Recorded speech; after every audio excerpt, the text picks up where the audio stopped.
The year was 1938, and World War II was looming like a Martian tripod over a terrified city in H.G. Wells' War of the Worlds.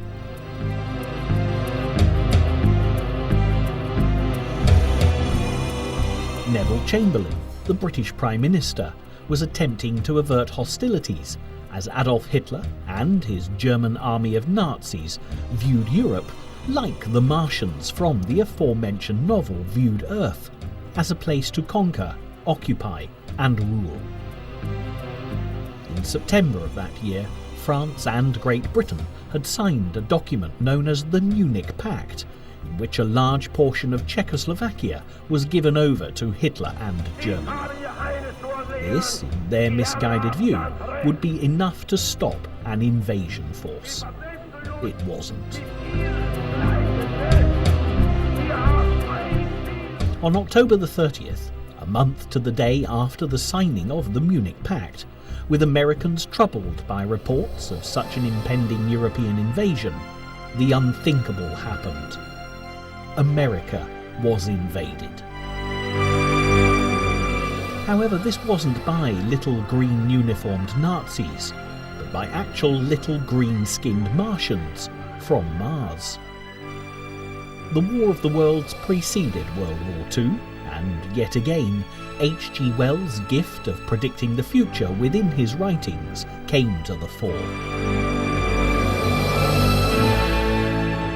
What started out as a Halloween treat by Orson Welles and his Mercury Theatre on the Air, who were broadcasting an American audio adaptation of H.G. Wells' 1898 The War of the Worlds novel, turned out to be a Halloween trick. It sounded like a genuine news report, and millions of listeners fled their homes in terror and panic, fearing the worst. The radio broadcast happened on the night before Halloween, popularly known in America as Mischief Night, which is marked by acts of deceit, damage and violence. Never had it become more mischievous than on this particular night, and heralded the coming of Halloween and the inevitability of a world at war with its own acts of deceit, damage and violence.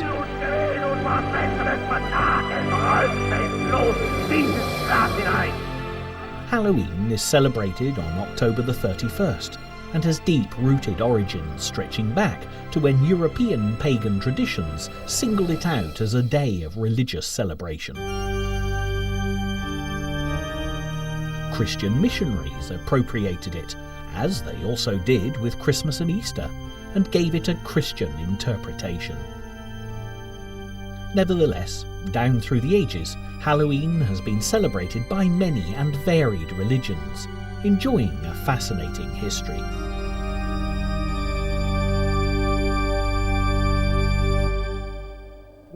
In Norse religion, it was a night when sacrifices were offered to their gods and blessings were given to the harvest and their food. In the Druidic religion of the ancient Celts, Halloween was a harvest festival because of the beginning of the winter season, known as Samhain, falling on November the 1st. Bonfires were lit to dispose of animal bones slaughtered as sacrifices on this night, and the word bonfire is believed to derive from bone fire. As now celebrated by our modern-day pumpkin lanterns, the embers were then given out to the families gathered to take home to create their own fire. This would ward off evil spirits, as many religions believed that this night was a time when the gates would open between this world and the spirit world.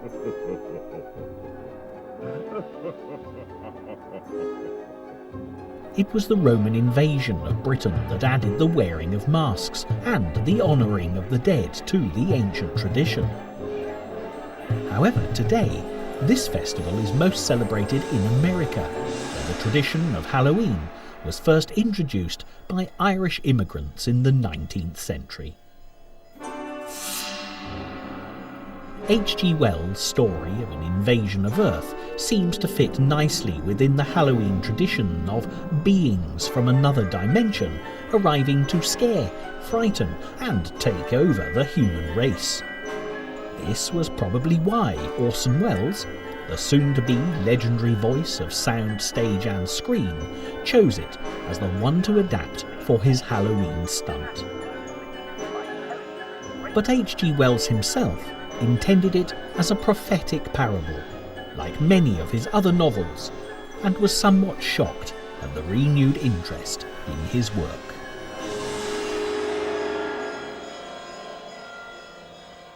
To begin at the beginning, Herbert George Wells was born on September the 21st, 1866, in the small country town of Bromley in Kent, a London borough in the southeast corner of England that was most famous at that time for being the final resting place of Lady Godiva's husband Leofric, Earl of Mercia, in 1057. Leofric was the wealthy founder of several notable monasteries, and his wife, Lady Godiva, is said to have rode naked through the city of Coventry, England, in order to persuade her husband to reduce the burden of heavy taxation by King Harthacnut, England's most unpopular monarch. The family that Herbert George was born into lived at house number 47, just off the High Street, and were decidedly lower middle class, due mainly to his father's inability to run the shop that he owned. Joseph Wells was a gregarious but often irresponsible character that sold crockery, china and sporting goods at his eclectic shop. He was also a professional cricketer for Bromley Cricket Club, and would often spend more time away at the cricket club than with his wife and family. Herbert George Wells was the youngest of 3 brothers. Frank Wells was the firstborn son of the family, and Fred Wells was the second. In 1864, 2 years before Herbert became the 3rd brother, the family grieved over the loss of a 9-year-old daughter, Frances Wells, who'd been the first child of Joseph and Sarah Wells. Sarah Wells was the domineering matriarch of the Wells family, forcing her brood to adhere to the strict and restricting rules of Victorian society, looking down on those that she felt superior to, and looking up to those who were in a higher class than she was. H.G. would grow up to despise this way of thinking, and believed that everyone should be equal. She had a very deep religious belief in God and Christianity, and this devout calling was forced upon her sons from an early age. H.G. was the only one to rebel against his mother's teachings, often referring to God as the old sneak because of his omnipresence.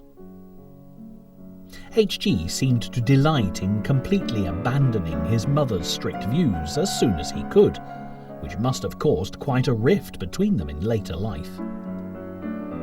Because of her inability to cope with the demands of family life without the aid of a supportive husband, she had a somewhat melancholic and nervous demeanour.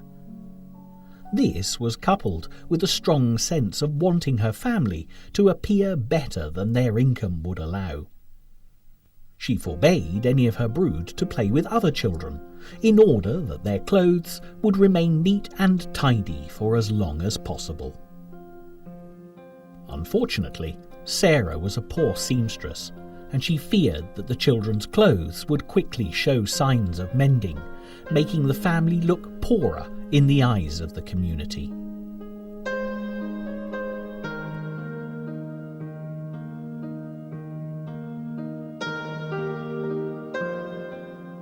H.G.'s childhood was shaped by his status within the Wells family. Because he was the last child and, after the death of their only daughter, Frances, a much-loved replacement for his grieving mother, he became spoilt and precocious. This resulted in him being involved in regular altercations with his older brothers and throwing huge tantrums when he didn't get his way. One such tantrum allegedly ended with him throwing a fork which embedded itself in his elder brother's forehead.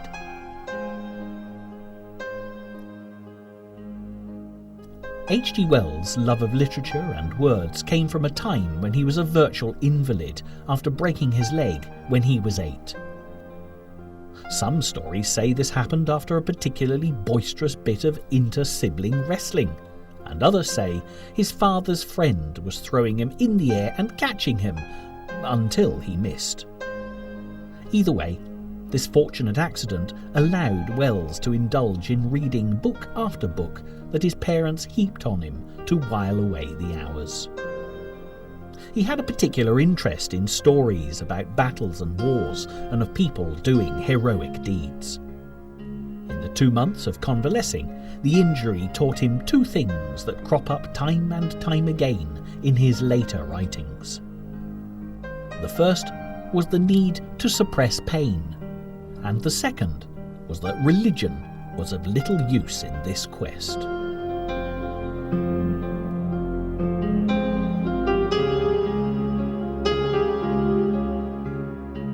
His initial schooling came from the Thomas Morley Academy, a private school with no more than 30 pupils in his hometown of Bromley.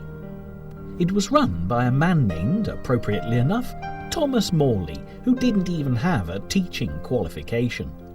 But with his nose buried in a textbook, it was here that H.G. Wells' thirst for education was quenched, but it was an all too short period of study for him. In an accident reminiscent of his son's, Joseph Wells fell off a ladder and fractured his thigh. He never fully recovered, and his days as a professional cricketer ended. The earnings he'd brought in as a professional cricketer ceased, effectively bankrupting the family. H.G. Wells was taken out of the academy and, like his older brothers, was sent out to work in order to help support the family. Sarah Wells found a job as a housekeeper at Up Park House, owned by a rich and affluent family. In later years, her husband would take what little money she'd saved to buy a small house near Up Park, whilst his wife lodged at her grand place of work. She sent all 3 of her sons out into drapery apprenticeships, each with a different draper. A draper is now a largely obsolete term for a merchant who sold cloth or wool, a prosperous industry which Sarah Wells could see her sons and herself profiting from.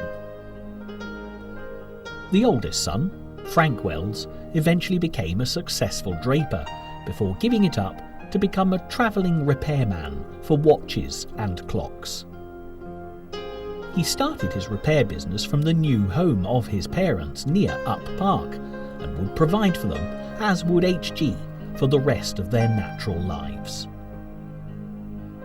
Fred Wells, the middle sibling, also became a successful draper and only left when he was forced out of his deputy manager position by the return of the boss's son. He moved to the town of Johannesburg in South Africa, famed for being the richest place on earth at the time, due to the huge diamond and gold deposits that were unearthed there. Unfortunately, unlike his brothers, H.G. Wells loathed every minute of his apprenticeship to a drapery firm called Rogers and Denyer in Windsor near London, where he lodged in a dormitory with all the other apprentices and the senior shop assistant. He would work for up to 10 hours a day, cleaning the shop, running the desk, and helping balance the books. His absent-minded nature and the deep loathing he had of his enforced profession eventually got him fired, and he yearned to return to education.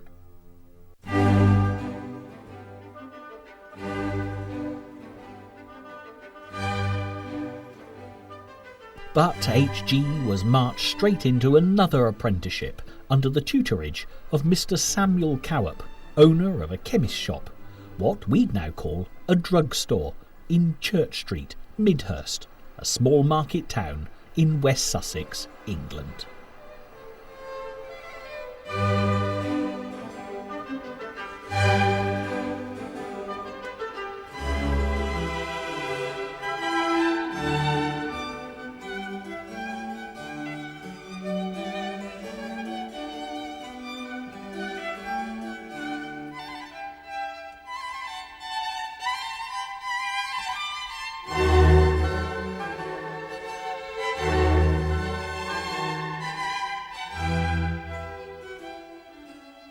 This time he realised that he'd never amount to anything more than a mere bottle washer and general assistant in the chemist shop because of a need to master the language of Latin used by the doctors for their prescriptions.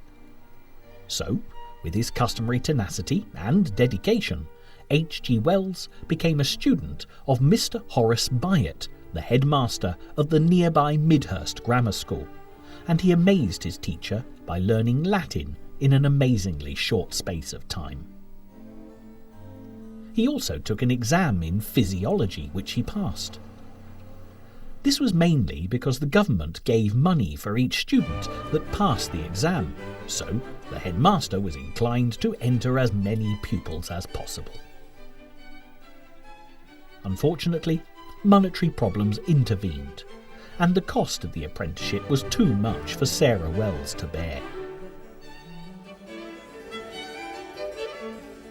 H.G. Wells left the chemist and his enjoyable lessons with Mr. Byatt to take up yet another apprenticeship with yet another draper, Hyde's drapery store in Southsea, a quaint seaside town in the county of Hampshire. Ironically, sleepy Southsea is a town with surprising literary credentials, as it is the birthplace of that extraordinary detective, Sherlock Holmes.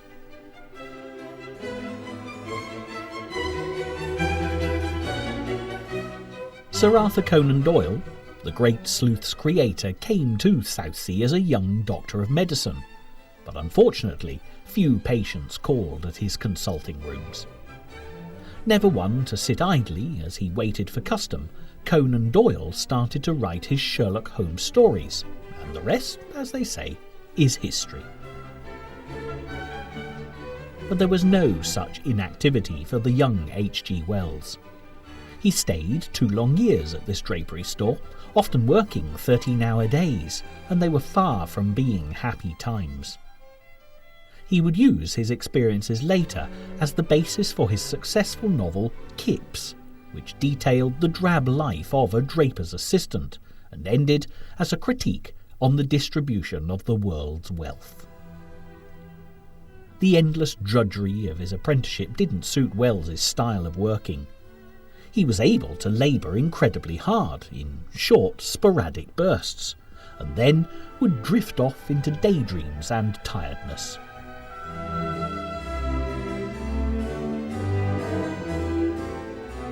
His brain needed nourishment for his thousands of unanswered questions to life, the universe, and everything. A drapery store was definitely not going to provide such answers.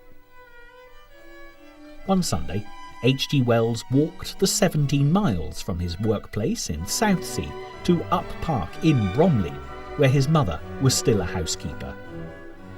He threatened suicide if she didn't pull him out of the apprenticeship, pleading with her to release him from the boredom of silk handling and money accounting. Luckily for H.G. Wells, a saviour came in the person of his former teacher, Mr. Horace Byatt from Midhurst Grammar School. The potential of his one-time student had intrigued him, and he offered Sarah Wells the chance to release H.G. into his care as a student assistant at the respectable sum of £20 a year. Mr. Byatt, through H.G. Wells' amazing ability to soak up and acquire knowledge, started winning monetary award after monetary award for putting his student up for every exam possible on a wide variety of subjects. He was effectively the circus master, using his star attraction as a performing monkey to rake in the money. However, whatever motives Mr. Byatt may have had for pushing Wells to higher and higher academic success, it was speedily creating a self-confident and intellectual young man who began to see some future in the world around him. No longer were there suicide thoughts, as he loved every second of the learning he was getting.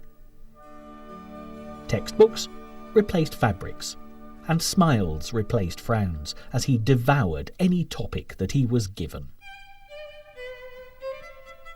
At this time, there was a teacher shortage in England, and students who were passing enough exams at high grades were invited on a free scholarship to study teaching at London University's Normal School of Science in South Kensington. This establishment was an amalgamation of the Royal College of Chemistry and the Government School of Mines and Sciences Applied to the Arts, funded by donations from the Great Exhibition of 1851. The Great Exhibition was a huge self-financing showcase of culture and industry on display in Hyde Park, London. It was set up to let the rest of the world know what Great Britain had and could achieve in specific fields of endeavour. It was the first of many such exhibitions, which were later renamed World Fairs, and was a great success due to the foresight of Prince Albert, Queen Victoria's husband, whose idea it had been. The whole of the Great Exhibition was housed in a specially constructed glass building called the Crystal Palace, which was designed by a committee led by the popular figure of Isambard Kingdom Brunel.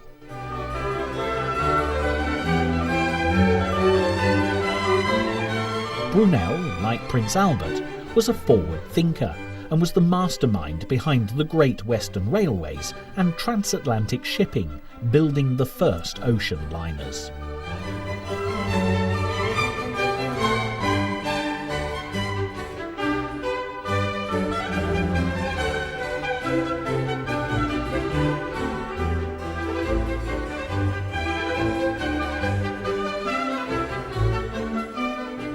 He was most famous for designing the Clifton Suspension Bridge in Bristol, England, which still stands today.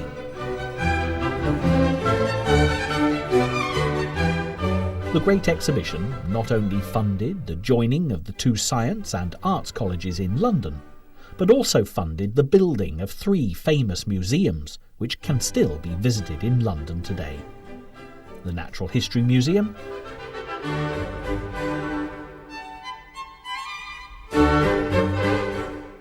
the Science Museum,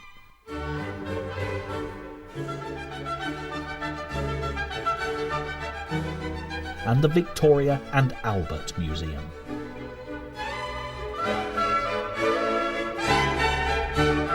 Because of the generous donations from the Great Exhibition, H.G. Wells was one of the lucky students who was singled out for a scholarship to the Normal School of Science, where his education to become a teacher was paid for. Aside from the prospect of not having to fund his own lessons, his main draw for attending was the fact that this learned college boasted the biological brilliance of T.H. Huxley as Chair of Natural History. Huxley was a famous advocate and supporter of Charles Darwin's The Origin of the Species thesis, which most scientists had initially scoffed at when it was first published in 1859. Darwin's landmark writing blew open the doors to biology, astronomy, chemistry and geology, and allowed philosophical thinking to form a basis for the eternal secrets of life itself. It laid the foundation for the modern theory of evolution and the principle of common descent by proposing natural selection as a mechanism. T.H. Huxley became legendary as a defender of this theory, with Darwin himself staying out of the much publicised debates because of ill health. Huxley would be hero-worshipped by H.G. Wells, and was the sort of scientist and forward-thinking individual that Wells would aspire to become. Under Huxley, Wells was an attentive and intelligent pupil and enjoyed his studies. Elsewhere, he fared less well, having one of his physics projects preserved for years after he'd left, in order to show new pupils the very worst that they could do.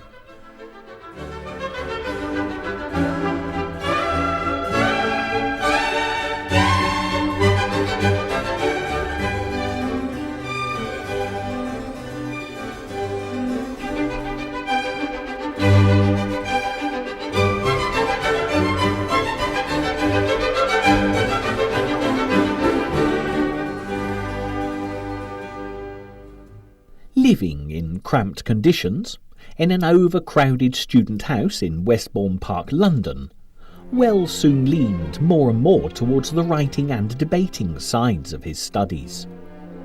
He joined the Fabian Society when he'd just turned 20, after his views developed progressively into socialist ideology.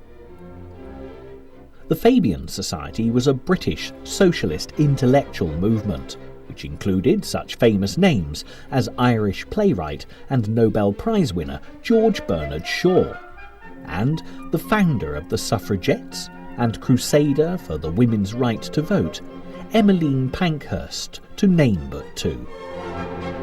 The society was set up to advance socialist ideals and ideas into England. Socialism in Europe had been prevalent since the French Revolution, when the exploited lower classes overthrew their aristocratic upper-class leaders fighting for liberty and equality. The Fabian Society was a modernised version of this, in that they were utopian socialists. They focused on general welfare rather than individualism, preferring cooperation instead of competition, rejecting the class struggle ethic, suggesting that the wealthy should join with the poor to form a perfect and equal society. H.G. Wells set up his own magazine to further his literary and socialist ambitions and named it the Science School Journal. In it, he would often write under pseudonyms such as Septimus Brown and Walker Glockenhammer, so that it would appear that it wasn't just one person contributing. One of his short stories, The Chronic Argonauts, was an early version of his later novel, The Time Machine. The editor of the Pall Mall Gazette, a popular regional newspaper of the time, paid Wells to write a book and theatre reviews that brought in an extra income, which he sent home to his parents. His writings and socialist activities took prominence over his studies, and his lecturers all noted that he'd become lazy and less attentive. All around him, the world was changing rapidly. The second phase of the Industrial Revolution was well underway, which involved significant developments within the electrical, chemical, petroleum and steel industries.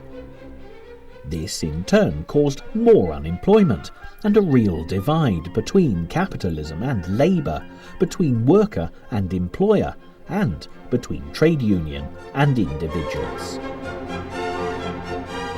Victorian Britain, presided over by Her Majesty Queen Victoria, the nation's longest-serving monarch, was changing, as was the Great British Empire, which was rapidly falling into a decline. Stubbornly, Britain refused to be hurried or flustered by such change, but the social climate was definitely undergoing a transformation, and H.G. Wells was being swept up and dragged along by the undercurrent of the developing future.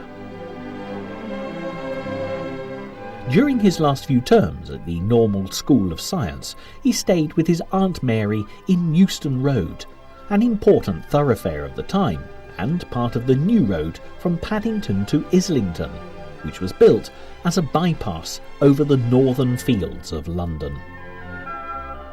Because of the continued growth of Britain's capital city, Euston Road is now regarded as being at the very heart of central London.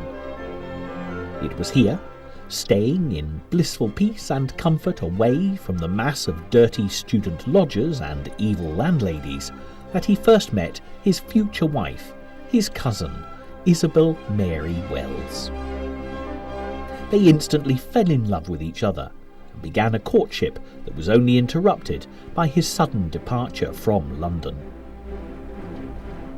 H.G. Wells left the Normal School of Science after failing an exam in 1887, and at 21 years of age, without a degree, he decided to try for a teaching post in Holt, a small country town in Wales.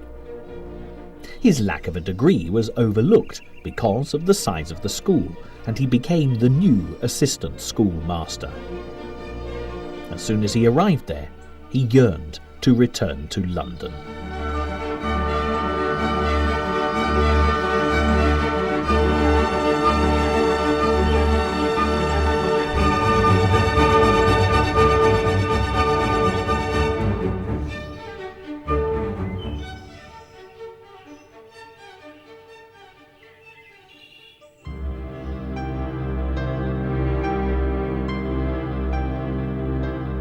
Holt was overlooked by giant gasworks and was as grim as the conditions inside the school, where pupils were physically beaten and the boarding facilities required 3 students to share one bed. In his short time there, he did meet a pretty young teacher who made him forget the image he had in his head of his cousin Isabel. His tenure at Holt School in Wales was cut short when, during a coaching session for the football team, he was badly fouled by a pupil, an act which Wells would later claim was premeditated. Immediately afterwards, Wells was violently sick, became delirious, and began to cough up blood. He ignored a doctor's advice to rest and returned to teach the next day. Unfortunately, his condition worsened and a doctor was called to examine him. He was diagnosed with a large internal hemorrhage, a badly damaged kidney, and evidence of tuberculosis. Wells was advised to leave teaching immediately and spend some time convalescing, so he arranged to return to Up Park, the sprawling mansion where his mother was housekeeper. Constant smaller hemorrhages and weakened lungs left him exhausted, and he never really recovered until the best part of a decade had passed. Again, because of his invalided status, he began delving deeper into books and into himself, and concentrated on writing.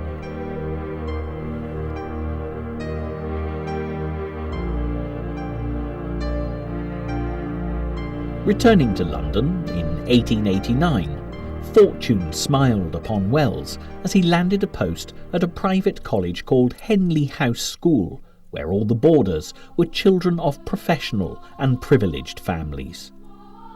He began courting his cousin, Isabel Mary Wells, once again, and although they were poles apart in personality and intellect, Wells believed that he needed to be in a stable marriage and wanted to satisfy his cravings for love and sex. He supplemented his income by teaching pupils via a correspondence course and, eventually, after passing yet more exams to become a Bachelor of Science, he was offered a teaching post at the University Correspondence College in Cambridge. Just before he took up his job in Cambridge, H.G. Wells married Isabel Mary Wells on October the 31st, 1891, at Wandsworth Parish Church, South London. It was Halloween, and this would be the time, years later, for the infamous American radio broadcast of his novel, The War of the Worlds.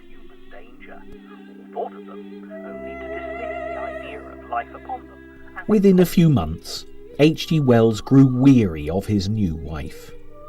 They'd moved to a house in the suburbs of London, and Wells admitted that after a long engagement of genuine commitment, he was disappointed by married life and quickly started to look elsewhere for the sexual fulfillment he craved. His most notable affair was with one of his students, Miss Amy Catherine Robbins. She began to take private lessons with him to encourage her studies, and they became more than friends. She was attractive, full of life, and far more intellectual than Isabel, and Wells really did fall head over heels in love with her. So much so that in 1895, when Wells suffered another severe hemorrhage with constant coughing attacks forcing him to rest again, all he could think about was his beautiful student. Dragging his weak frame from his sickbed, H.G. Wells left his home with Isabel to move in with his mistress in a flat in Mornington Place, London. He rechristened Amy Catherine Robbins as just plain Jane, as neither of them liked her given Catholic name. Wells kicked against organised religion all his life and found an ally in his new love. Jane herself had been stricken with tuberculosis, and both she and Wells weren't expected to live an overly long life. This may have been one of the reasons they were so passionate about each other in the beginning, and determined to squeeze every last drop of happiness out of life. They were married immediately after an inevitable divorce from Isabel.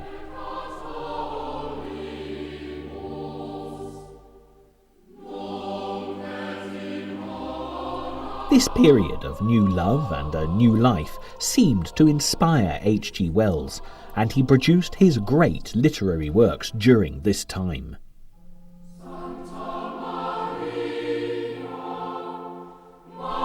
Each of his amazing novels covered the four sciences that had been linked so closely together when Darwin's theory of evolution had been published. The Time Machine was his first published novel, and reflected Wells' political views.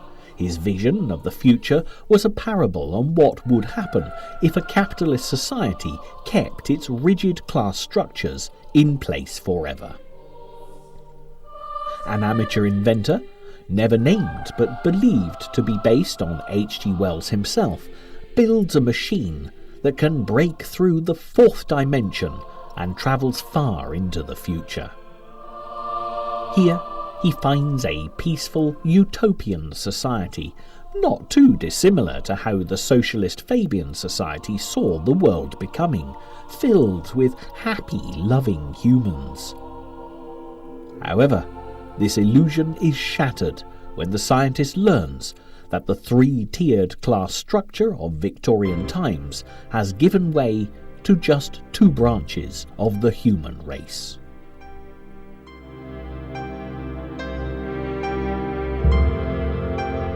The wealthy upper class appeared to have evolved into these ineffectual and intellectually retarded creatures, whilst the downtrodden working class has devolved into bestial, albino, ape-like creatures who keep the machinery running underground that allows their so-called betters to keep their peaceful existence. The twist is that the working class have become cannibals, and in order to keep the machinery running, require the food they eat to be the upper classes themselves.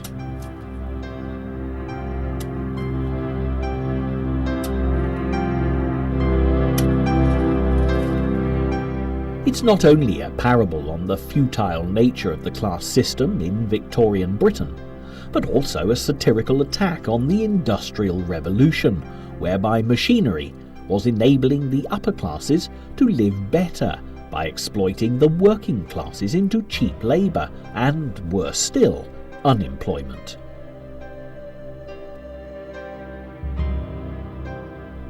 H.G. Wells was instantly compared to Jules Verne because of his marrying of science, adventures and romance. Verne was a French writer of prolific renown, whose books included Journey to the Centre of the Earth, From the Earth to the Moon, 20,000 Leagues Under the Sea, and Around the World in 80 Days.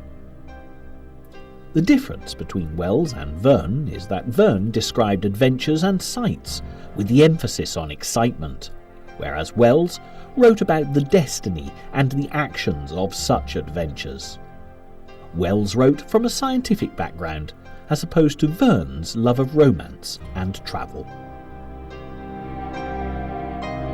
After the success of The Time Machine, Wells was able to leave teaching behind and provide more adequately for his family in Bromley. He and Jane moved from their rented flat to a house of their own called Heatherley in the wealthy surroundings of Worcester Park in the London borough of Sutton. Wells' ailing mother-in-law moved in with them, and Jane became nurse not only to her husband, but also to her mother.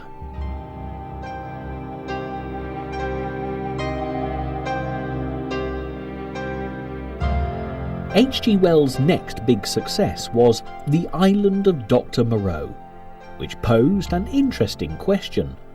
What would be the result of science without ethics? It was a Frankenstein story of a scientist trying to play God by creating his own species. The point of the novel was to examine what it is to be human and the reasoning behind what made humanity tick. Its images of half-man, half-animal creatures, a mad scientist, a castaway on a desert island, and various mutant half-breeds would propel Wells into the Super League as far as the public were concerned. Eminent scientists, on the other hand, vilified his ideas and musings as nothing more than fanciful. The Frankenstein idea was an apt one for Wells to use, as the author of Frankenstein itself was inspired by events around her, as was Wells. Mary Shelley, the author of this classic tale, found her inspiration for the tale of a brilliant doctor creating a living being from various parts of dead people through the early studies of electricity, in much the same way as Wells studied the effects and encroachment of the Industrial Revolution and Darwin's theory of evolution. Wells was grateful that he could command a hefty advance for his next novel, The Invisible Man, which featured a character corrupted by naked power, quite literally. An albino scientist discovers a way to strip the colour from his flesh and bones in order to create invisibility. The scientist starts out as a corrupt man and becomes even more corrupt as the story continues.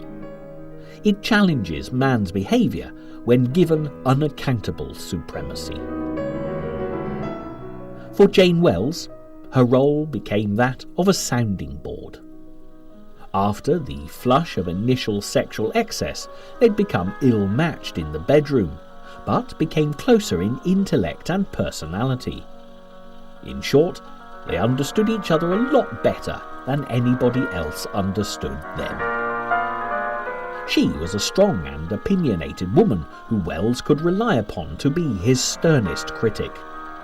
She was also his copyist, secretary and housekeeper, as well as being the one who entertained guests when famous friends like Charlie Chaplin and Noel Coward frequently came to visit.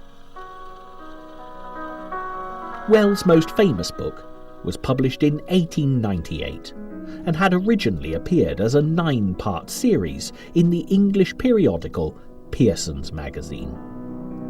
He used the critical reaction to the story to enhance and change it before it was released in book form as The War of the Worlds.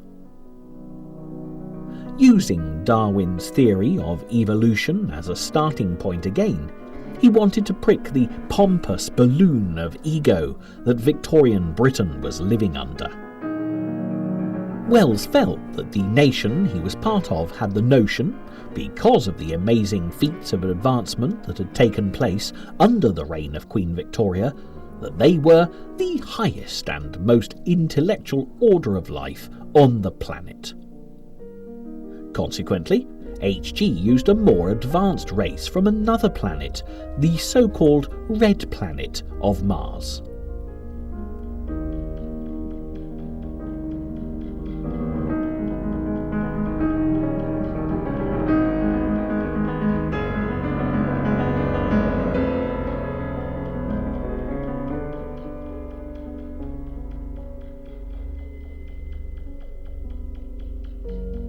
It's only through a caprice of nature that humanity survives, proving that Mother Nature is in fact much more powerful than all of humanity put together. It was also a damning verdict and scathing attack on the colonialisation of different cultures and different countries by the all-conquering British Empire. Again, as in his earlier novels, he turned the tables on the ruling classes. How would they like it if they were the ones being taken over by a different race? One of the reasons for the book's success was its believability. The British Empire was under constant threat of attack from Germany at the time, with German troops amassing across the Channel. This tapping into the fear of the unknown was the very same effect that Orson Welles would use in 1938 with the impending approach of the Second World War scaring the American nation.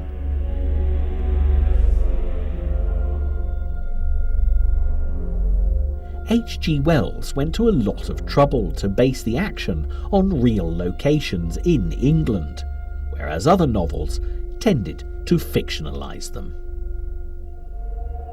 Orson Welles, perceptive to this feeling of familiarity that increases believability, used exactly the same trick in his audio adaptation, with such places as New Jersey and New York City taking the place of London and surrounding eastern England. After 1898 and the giant success of The War of the Worlds novel, H.G. Wells was able to command advances of huge sums of money for his books. He took a holiday with his wife, which called in on France and Italy, before returning home to another bout of illness that laid him low. Upon medical advice, he was told to cut back on his writing and move out of the city's heavy climate and unavoidable stresses. He and Jane searched for a house for months, but couldn't find one to their liking, so they had one built for them instead. The customised grand estate called Spade House, near the picturesque village of Sandgate in the countryside of Kent, known as the Garden of England, was where the Wells family would live for the next decade.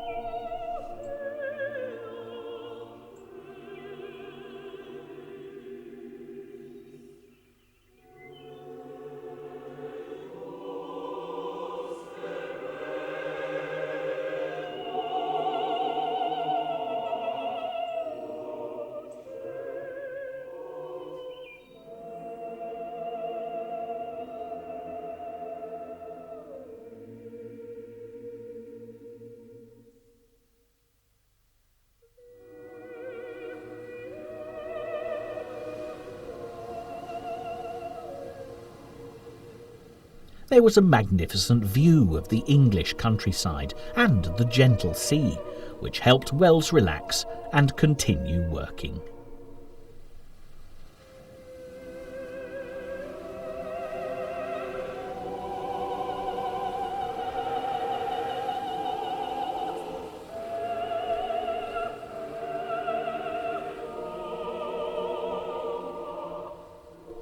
The First Men on the Moon, another novel, was published in 1901 as a reversed sequel to The War of the Worlds. In this story, a lunar-dwelling race of intelligent insects, known as the Selenites, get unintentionally killed off as a result of a misunderstanding by the invasion force of humanity.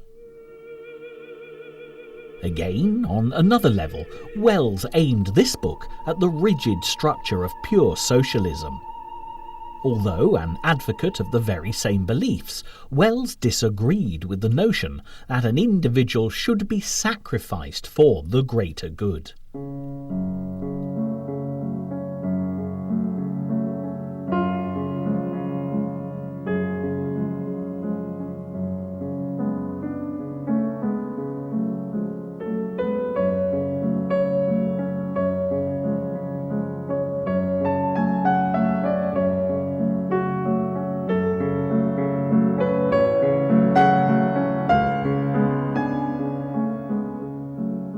In the meantime, H.G. Wells and his wife Jane began their family in earnest when their first son, George Philip Wells, was born in 1901.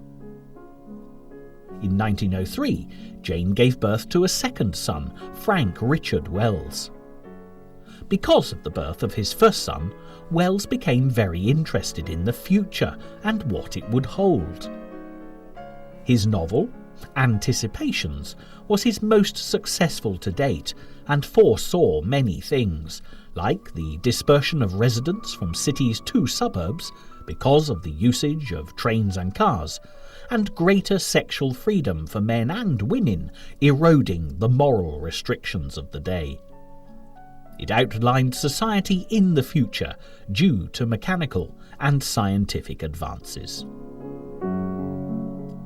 H.G. Wells was such a prolific writer that he continued to amaze the reading public with his novels such as Kipps, The Sea Lady, In the Days of the Comet, and The War in the Air, whilst also writing many personal novels which detailed his own life, his views, his hopes and fears for mankind, and his personal manifestos such as A Modern Utopia, Mankind in the Making, Socialism and the Family, and An Englishman Looks at the World.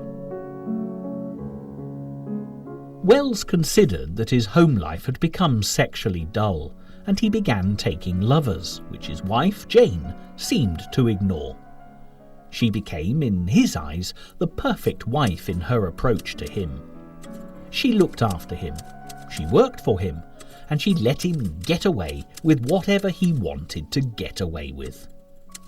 Ultimately, she loved him, and professed to understand his roving desires.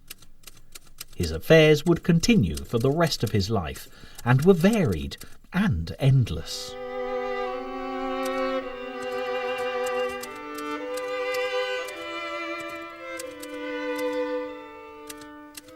H.G. had two major extramarital affairs in his life that stand out.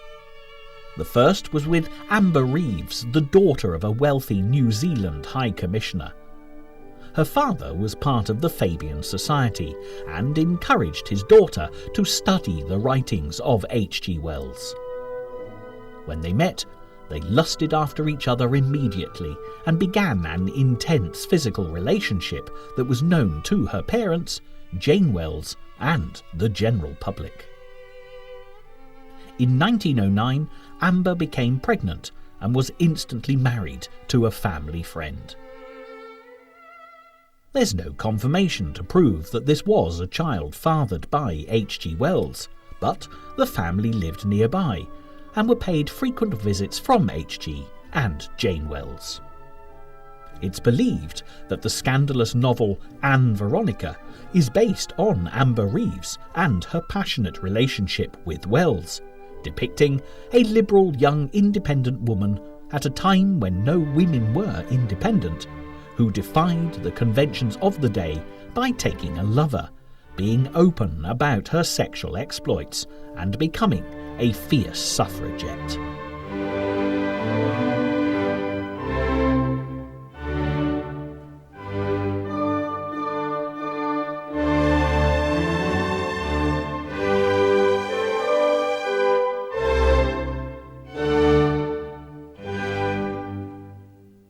The second major affair took place after he uprooted his family from their house in Kent to settle across the Channel in France for a year, before returning to England to buy Easton Park Rectory, renaming it Easton Glebe, in the fashionable London borough of Chelsea.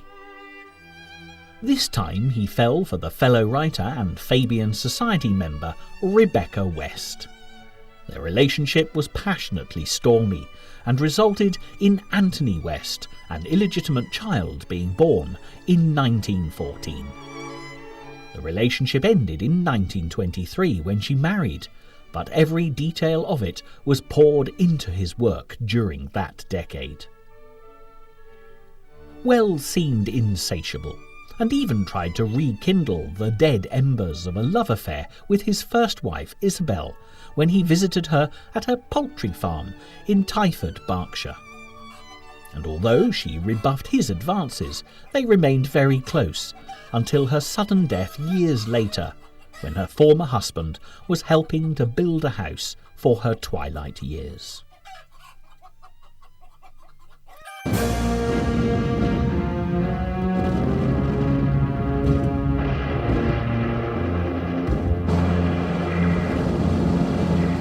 The events of World War I, which spanned the years 1914 to 1918, saw Wells split into two personalities. His socialist self would condemn a war and believed in rational progress rather than the progress of brute force favoured by the German army. The Fabian Society urged soldiers to revolt, but Wells saw the conflict as a battle between socialism and evil. A victory for imperialistic Germany would echo back to the heyday of the British Empire, when an all-conquering nation would effectively trample all over the world.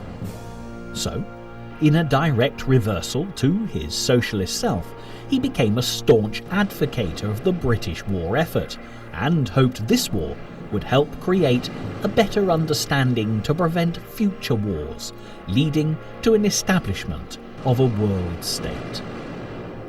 The famous phrase, "the war to end all wars," was his. Due to his involvement in the First World War, H.G. Wells fell out with the original founder of the Fabian Society, the noted Irish playwright George Bernard Shaw. Their friendship was one of biting criticism and then soothing praise throughout their respective lives from then on. It was the archetypical love-hate relationship in print, in public, and in private.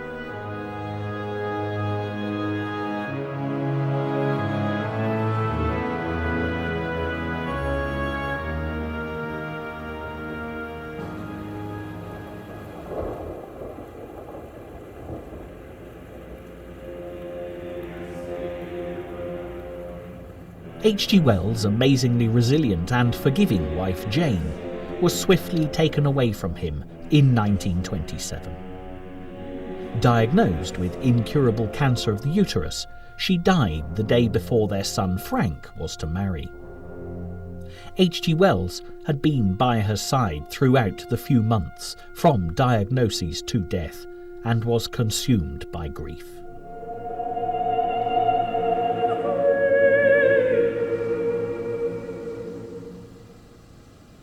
The last 20 years of H.G. Wells' life saw him try to force his thinking onto the world, whether or not the world wanted to listen. His frequent pontifications on peace and world unity saw him personified as a dictator. During both of the world wars that Wells lived through, he became a very political speaker and advocated a world state where peace would reign. But his intolerant attitude to anyone who criticised his romantic vision made him come across like a hazy reflection of Adolf Hitler.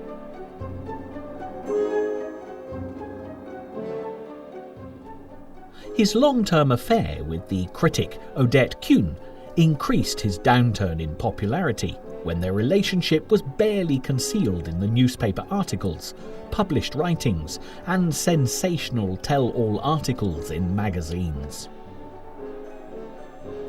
He also managed to meet and interview two of the most famous world leaders of the time, visiting the Kremlin in Russia to meet Premier Stalin, and then journeying to Washington in the United States of America to meet President Roosevelt.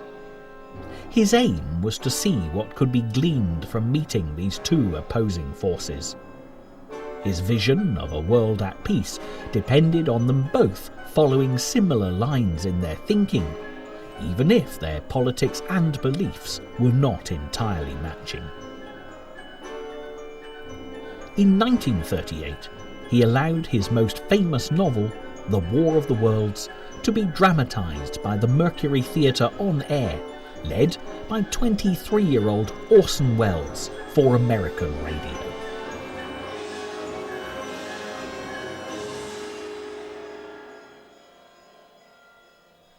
Orson Welles was a revolutionary figure in the audio and visual mediums of radio and film, in much the same way as H.G. Wells was in print.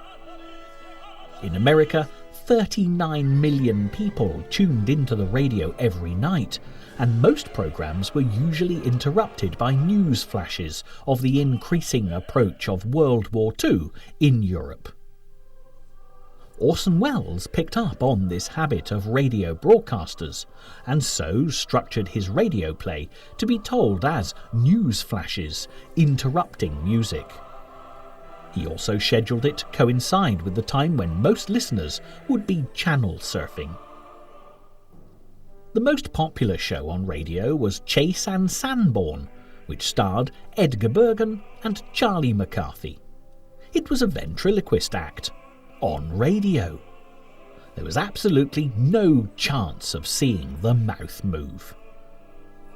At the same time, in every show, the ventriloquist act made way for a musical interlude, and this was the moment when most listeners would switch channels to see what else was on.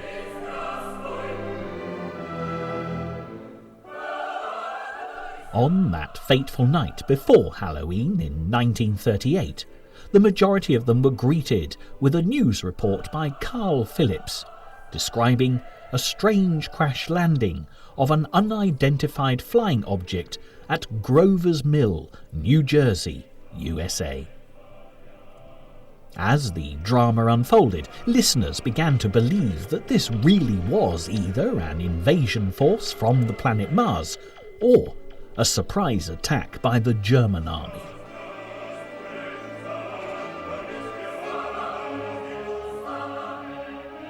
Many people were hurt in the chaos that ensued. Even locals at Grover's Mill were seen to fire shots in the general direction that they thought the invasion force was coming from. An unnamed source from Washington, played by Mercury Theatre actor Kenny Del Mar, issued a stern warning of Martian invaders and the need for calm in a voice not a million miles away from President Roosevelt.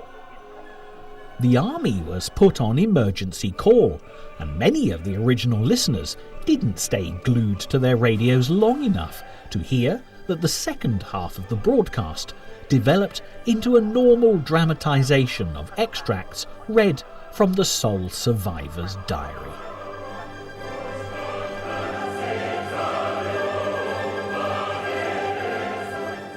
Orson Welles initially denied any intent to scare listeners into thinking this was an actual broadcast of a live event, but later in life confessed to using it to show the power of the radio medium.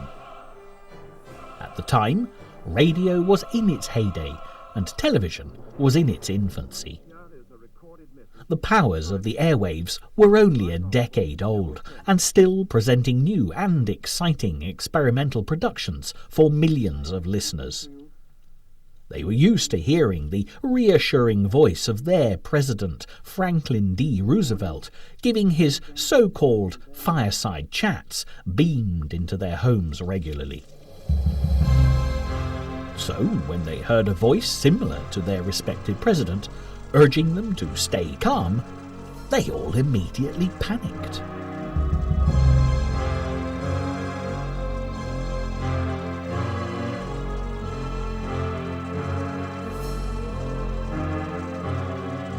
Because of the clever simulation, using sound effects combined with skillful acting and editing, listeners really did think they were hearing an actual news report of a real invasion force from the planet Mars. Traffic jams built up on major roads as people fled from their homes and tried to leave the cities mentioned in the broadcast. Other people hid in cellars and gathered loved ones together for one last night together. Others armed themselves for attack and wrapped their heads in wet towels to avoid the effects of the creeping Martian gas that was being described so vividly. It's reported that some people even committed suicide. Such was their fear of the unknown. News of the panic generated a national scandal, and Orson Welles was forced very early the next morning to give an apologetic statement to the mass media. However, one noted critic in the New York Tribune newspaper, Dorothy Thompson, bucked the trend by praising the Halloween hoax broadcast. She foresaw, as Orson Welles did, how the new medium could manipulate the general public via mass communications. She saw danger in the fact that the people had believed what they'd heard and could be so easily taken in by it. She said that, albeit unwittingly, Orson Welles and the Mercury Theatre of the Air had made one of the most fascinating and important demonstrations of all time. They proved that a few effective voices, accompanied by sound effects, could convince masses of perfectly normal, sensible people of a totally unreasonable, completely fantastic proposition so as to create a nationwide panic.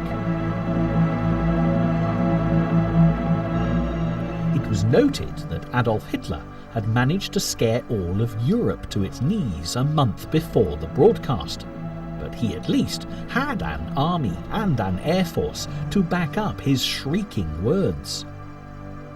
Mr. Orson Welles scared thousands into demoralisation with nothing at all. Before his Mercury Theatre troupe had been signed to the radio station, Orson Welles had already caused controversy by staging a voodoo-themed version of Macbeth with a largely African-American cast, and a version of Julius Caesar that used the imagery and costumes of a fascist Italian dictatorship. His version of the War of the Worlds not only advanced his public recognition, but also secured the ailing radio programme a big-name sponsor. He used the stage to get to radio, and from the radio he jumped ship to the cinema. It was here that he made his magnum opus, the oft-voted best film of all time, Citizen Kane, which followed the same format as his groundbreaking broadcast of The War of the Worlds. H.G. Wells' reaction to this radio adaptation of his celebrated work mirrored the public attitude, with the added worry that the majority of people thought he'd been in on the elaborate hoax. From his home in London, Wells considered taking legal action, and stated that he had only authorised the use of his novel because he thought it was just going to be a broadcast reading, rather than a dramatised event. His rage subsided, however, when more important developments drove this story from the headlines of the newspapers, namely the demands and frightening advances of Adolf Hitler and his Nazi army. Of course, the whole War of the Worlds incident did H.G. Wells no harm at all, as his book sales rose healthily because of it. But he was given to petulant outbursts that he often backtracked from at a later date. H.G. Wells, still harbouring a galloping inferiority complex because of his poor background, contradicted his intellectual statements on a regular basis. He hated the class system of Great Britain, but maybe that was because he was inextricably bound by it. He loathed organised religion, but perhaps that was because it was forced upon him as a child. He advocated free love and the abolishment of strict Victorian morals and values, but then that could have been because this would allow him to continue with his scandalous affairs and complicated love life unhindered. Controversy would continue to surround H.G. Wells, the War of the Worlds and the Mercury Theatre's version of it for the rest of his life, and even after his death.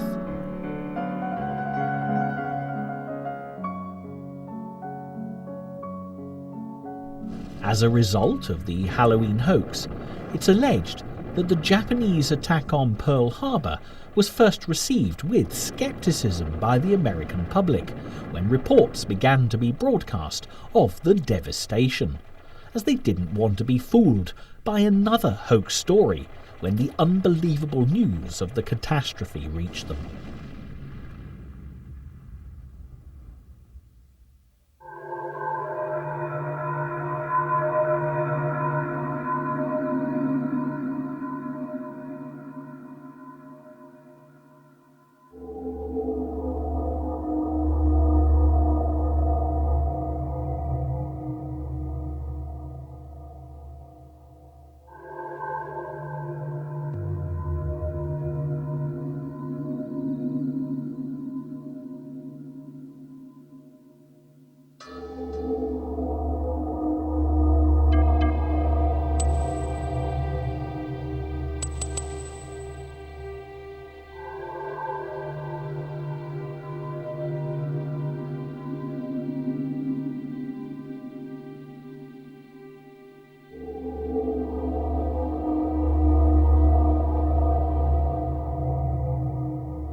Amazingly enough, despite the chaos it caused in America, the drama was rewritten to apply to other locations and rebroadcast with similar results. In 1944, a broadcast in San Diego, Chile, South America, resulted in widespread panic and fear, with the mobilization of armed troops by the governor of the republic. But by far the worst happened not long after H.G. Wells had died, when in 1949, a radio reenactment on El Comercio in Quito, Ecuador, again in South America, caused havoc. Altered to fit the region, using the technique of familiar settings to draw in the audience, this play was broadcast using pitch-perfect imitations of prominent politicians, government officials, and even the mayor, who was heard to urge the men to stay and fight, whilst letting their women and children flee for their lives. The broadcast became more sensational than the Orson Welles production, when a whole city panicked and rioting began. The radio station was alerted, and a plea for calm was broadcast, along with the confession that this was a premeditated prank. Unfortunately, this embarrassed and enraged those who'd believed in it, and the radio station was soon surrounded by a seething mob. Pleas for immediate help from the radio station to the local authorities went unheeded, because police and local army units had been sent out into the surrounding countryside to do battle with the Martians. By the time the police and army were recalled, the radio station had been set on fire.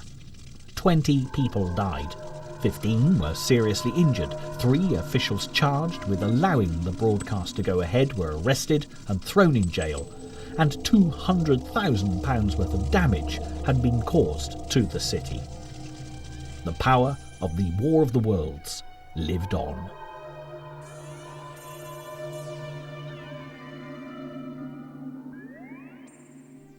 In 1940, H.G. Wells was on a lecture tour of America, and he met up with his namesake Orson Welles, but with an E, for a radio interview, when both men found themselves in the same city for respective speaking engagements. Both seemed mystified by the outcry that the original War of the Worlds broadcast had caused, and were jovial and comfortable in each other's company.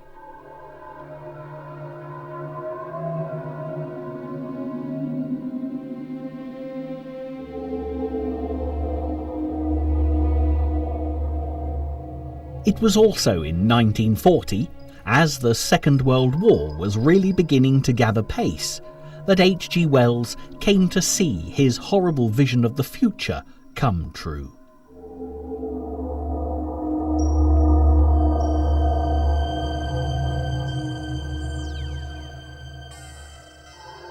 In 1936, he'd participated with a Hollywood film version of his novel, The Shape of Things to Come, in which he dramatically predicted the start of a world war in Europe, and also the massive bomb-dropping air raids on British cities, which resulted in hundreds of innocent casualties.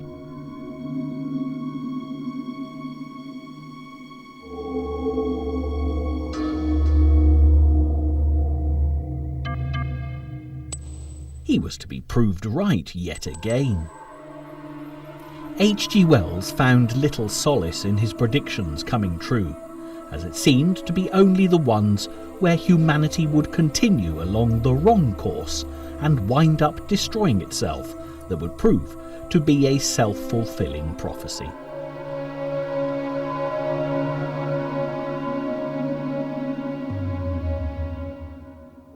Yet Wells resolutely refused to move out of London during the entirety of World War II, referring constantly to the diary of his time during World War I, which he'd fictionalised as Mr. Britling Sees It Through.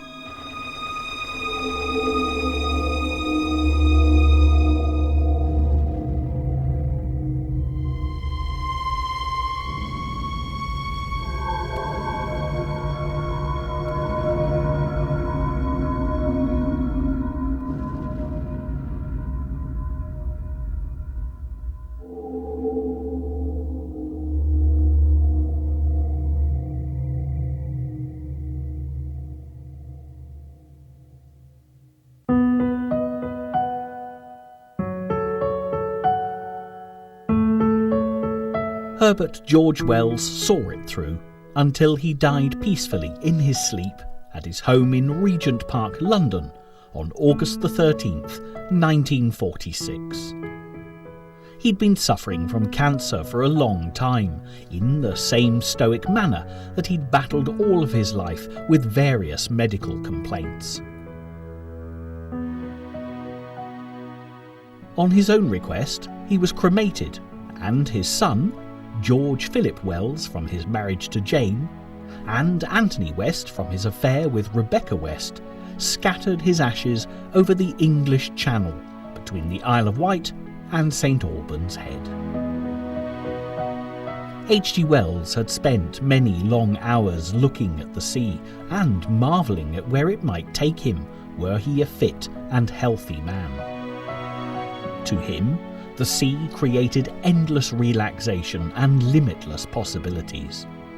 It was a mystery, too deep to explore properly. It was feared and loved by equal measure.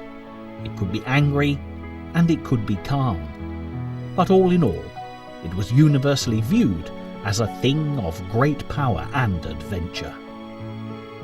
H.G. Wells could easily have been described in the very same way.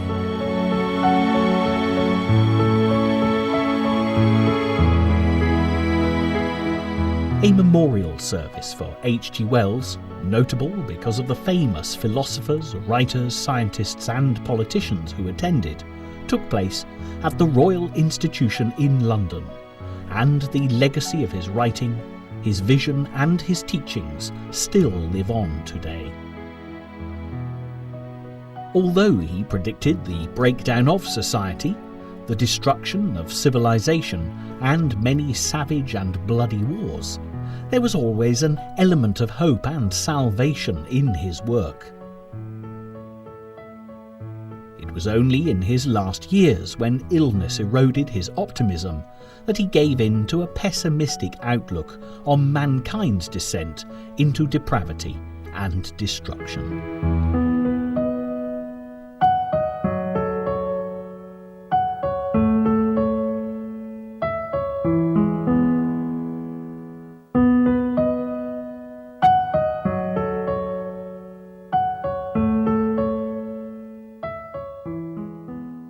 A new wave of criticism paints H.G. Wells as being something of a racist, without taking account of the fact that modern sensibilities are shocked by what were, in Victorian times, stereotypical descriptions of ethnic and racial groups. Wells essentially believed in the equality of all races, but had little time for either religion or people who didn't fit into his worldview of an elite state. His words would come back to haunt him during the advancement of Adolf Hitler and the Nazi Party, with their idealised worldview and their insistence on purity in the human race by purging what they thought to be evil. The Holocaust, resulting in the systematic execution of over 6 million Jews during World War II, was something that H.G. Wells would never have advocated. But his narrow-minded socialist agenda sounds far too akin to Adolf Hitler's horrific views for it to be accepted today.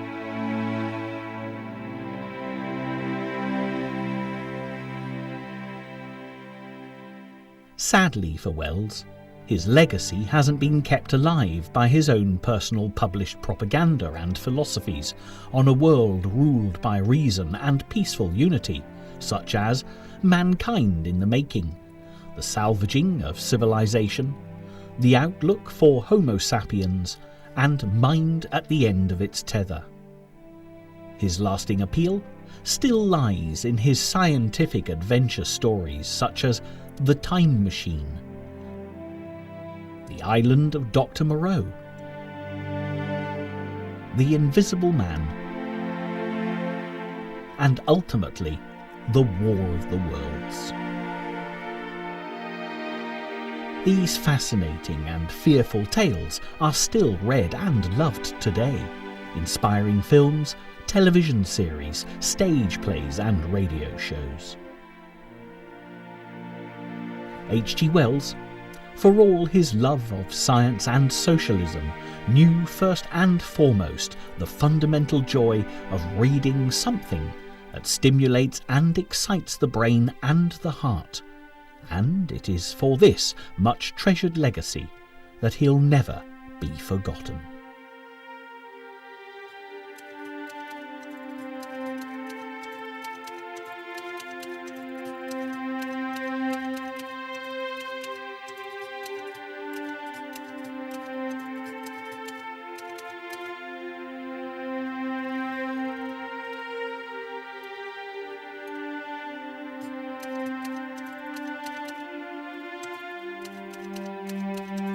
No one would have believed in the last years of the 19th century that this world was being watched keenly and closely by intelligences greater than man's and yet as mortal as his own. That as men busied themselves about their various concerns, they were scrutinised and studied, perhaps almost as narrowly as a man with a microscope might scrutinise the transient creatures that swarm and multiply in a drop of water. With infinite complacency, men went to and fro over this globe about their little affairs, serene in their assurance of their empire over matter. It is possible that the infusoria under the microscope do the same. No one gave a thought to the older worlds of space as sources of human danger, or thought of them only to dismiss the idea of life upon them as impossible